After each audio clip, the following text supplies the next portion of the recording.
ஹரஹர சங்கர ஜெய ஜெய சங்கர. ஒரு முறை காஞ்சி மகா சுவாமிகளை தரிசனம் பண்ண வந்திருந்தான் ஒரு பிரம்மச்சாரி இளைஞன். பெரியவாளை நமஸ்காரம் பண்ணிட்டு எழுந்தான். அவனை உத்து பார்த்த சுவாமிகள், நீ குளித்தலை சங்கரன் தானே, சௌக்கியமாக இருக்கியா அப்படின்னு விசாரித்தார்.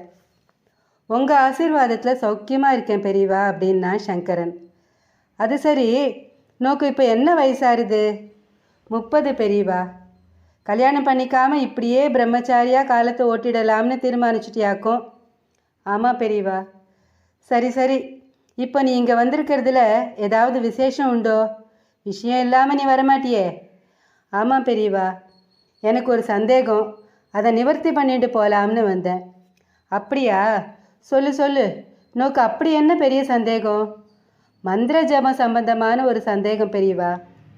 மந்திர ஜபம் சம்பந்தமானதுன்னா நீ ஏதாவது மந்திர ஜபம் பண்ணுறியா? ஆமாம் பெரியவா. ஓஹோ, உபதேசம் ஆயிருக்கோ? ஆயிருக்கு பெரியவா. உபதேசம் பண்ணியவர் யாரோ? மைசூர் யஜ்ஞநாராயண கணபாடிகள். பேஷ், ரொம்ப வாசிச்சவா. என்ன மந்திரமோ? சங்கரன் வாயை திறக்கிறதுக்குள்ள, இரு இரு, நீ மந்திரத்தை சொல்லிடப்படாது, அது ரகசியமாக உங்ககிட்ட தான் இருக்கணும். எந்த தேவதா பரமான மந்திரம்னு மட்டும் சொல்லு அப்படின்னார்.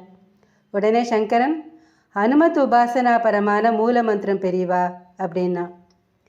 சரி, இந்த மூல மந்திர ஜபத்தில் நோக்கு நிவர்த்தி பண்ணிக்க வேண்டிய சந்தேகம்தான் என்ன? இல்லை பெரியவா, இந்த மந்திரம் உபதேசமான 23வது வயசுலேருந்து கடுமையாக விதிப்படி ஜபிச்சுட்டு வரேன். 7 வருஷமாக ஜபிக்கிறேன் பெரியவா. ஆனால் ஒன்றுமே தெரியல. ஒன்றுமே தெரியலன்னா? இல்லை பெரியவா, அந்த மந்திரம் எனக்கு சித்தி ஆயிடுத்தா இல்லையாங்கிறது தெரியலையே பெரியவா. சுவாமிகள் கொஞ்சம் கூட தாமதிக்காமல், இப்போ அதை தெரிஞ்சுட்டு நீ என்ன பண்ண போகிற?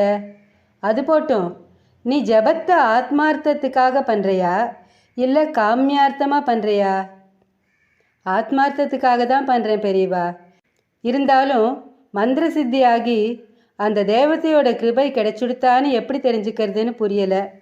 நீங்கள் தான் சொல்லணும். மந்திர சித்தி ஆயிடுத்தா இல்லையாங்கிறத ஜபம் பண்ணுறவா அனுபவ சித்தாந்தமாக தான் தெரிஞ்சுக்க முடியும். ஒரு சந்தர்ப்பத்தில் ஜபம் பண்ணி உபாசிக்கிறவாளுக்கு தானாக அது தெரியும் சங்கரா. சங்கரன் சமாதானமால, இல்லை பெரியவா, எனக்கு அனுபவ சித்தாந்தமெல்லாம் இது வரைக்கும் ஏற்படவே இல்லை, ஒன்றும் புரியவும் இல்லை. ஜபத்தை மாத்திரம் விடாமல் குரு சொன்னபடி 7 வருஷமாக பண்ணிட்டு வரேன். சித்தி ஆயிடுத்தா இல்லையான்னு தெரிஞ்சுக்க முடியல. மனசு சில நேரம் ரொம்ப ஆயாசப்படுறது பெரியவா. இதை நேரடியாக தெரிஞ்சுக்க ஏதாவது வழி இருந்தால் சொல்லணும். 2 கையையும் கூப்பி கீழே விழுந்து நமஸ்காரம் பண்ணினான் சங்கரன். ஆச்சாரியால் கொஞ்ச நேரம் மௌனமாக இருந்தார். அவனோட குழப்பம் அவருக்கு புரிஞ்சுது. அவனை கீழே உட்கார சொன்னார். ஆச்சாரியால் பேச ஆரம்பித்தார். பல வருஷங்களுக்கு முன்னால் சிருங்கேரி ஸ்ரீ சாரதா பீடத்தில் நரசிம்ம பாரதி சுவாமிகள்னு ஒரு பெரிய மகான் பீடாதிபதியாக இருந்தார். ஒரு நாள் அந்த பிராந்தியத்தை சேர்ந்த மடத்து சிஷ்யன் ஒருத்தன் சுவாமிகளை தரிசனம் பண்ண வந்தான். வந்தவன் வெறும்னு வரல, இப்போ என்கிட்ட நீ கேட்ட இதே கேள்வியை சுமந்துட்டு வந்திருந்தான். சுவாமிகளை நமஸ்காரம் பண்ணிட்டு கையில் கொண்டு வந்திருந்த கொய்யா பழங்களை சுவாமிகளுக்கு சமர்ப்பணம் பண்ணினான். என்ன வேணும் அப்படின்னு அன்போடு விசாரித்தார் நரசிம்ம பாரதி சுவாமிகள். சிஷ்யன் பவ்யமாக சொன்னான், சுவாமி, எனக்கு ஒரு மந்திரம் உபதேசமாகி ஜபிச்சுட்டு வரேன். பல வருஷமாக ஜபிக்கிறேன். அந்த மந்திரம் எனக்கு சித்தி ஆயிடுத்தான்னு தெரிஞ்சிக்க முடியல. எப்படி தெரிஞ்சுக்கிறது சுவாமி? உடனே சுவாமிகள், நீ பாட்டுக்கு ஆத்மார்த்தமாக ஜபத்தை விடாமல் பண்ணிட்டு வா, சித்தி பலனை அந்த தேவதையே தானாக அனுகிரகிக்கும் அப்படின்னு சமாதானம் சொன்னார். சுவாமிகளோட இந்த பதில் சிஷ்யனுக்கு திருப்தியை தரல. அவனோட மனோநிலையை சுவாமிகள் புரிஞ்சின்றார். தினமும் நீ ஜபம் பண்ண ஆரம்பிக்கிறச்சே ஒரு மரப்பலகையை போட்டுண்டு அதுக்கு மேலே நிறைய நெல்லை பரப்பிடு. அதுக்கு மேலே ஒரு வஸ்திரத்தை போட்டு அதுக்கு மேலே உட்காந்து ஜபம் பண்ண ஆரம்பி. ஒவ்வொரு நாளும் இப்படி பண்ணிகிட்டே வா. என்னைக்கு நீ ஜபம் பண்ணுறச்சே பலகை மேலே பரப்பி இருக்கிற நெல்மணிகள் தானாகவே பொரியறதோ அன்னைக்கு உனக்கு உன்னோட மந்திரம் சித்தி ஆயிட்டதா அர்த்தம்னார். சிஷ்யனுக்கு புரிஞ்சாலும் இது சாத்தியமான காரியமா? சுவாமிகள் நம்மளை திருப்திப்படுத்த இப்படி சொல்கிறாரா அப்படின்னு குழம்பினான். யாருமே எதிர்பார்க்காத ஒரு கேள்வியை சுவாமிகளை பார்த்து கேட்டுட்டான். குருநாதர் என்னை ரொம்ப மன்னிக்கணும், தெரிஞ்சுக்கணுங்கிற ஆசையில் தான் இப்படி பிரார்த்தனை பண்ணுறேன். குரு ஸ்தானத்தில் இருக்கிறவாளை பரீட்சை பண்ணுறதா நினச்சிக்கப்படாது. கண்ணால் பார்க்கணும்னு ஒரு ஆசை தான், வேற ஒன்றும் இல்லை.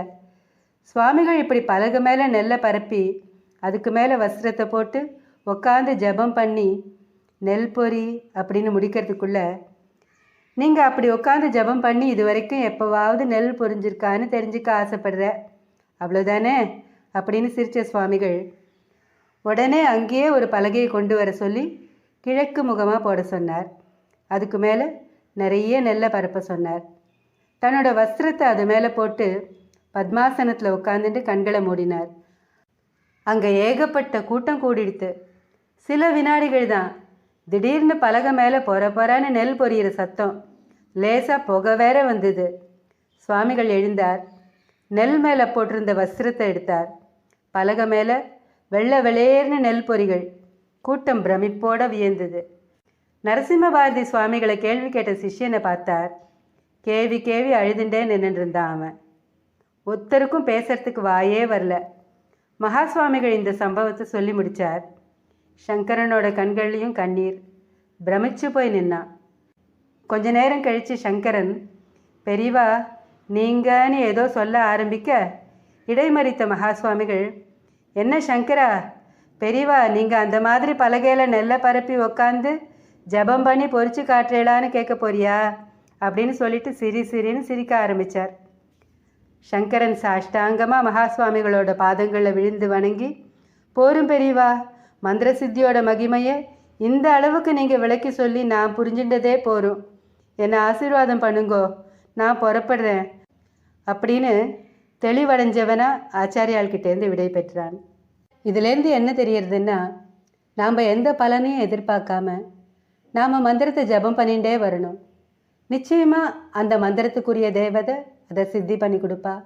நம்மளோட எல்லா பிரார்த்தனைகளும் நிறைவேறும். ஸ்ரீ மகாபெரிவா திருவடிகளே சரணம். ஹர ஹர சங்கர ஜெய ஜெய சங்கர. காஞ்சி சங்கர காமகோட்டி சங்கர.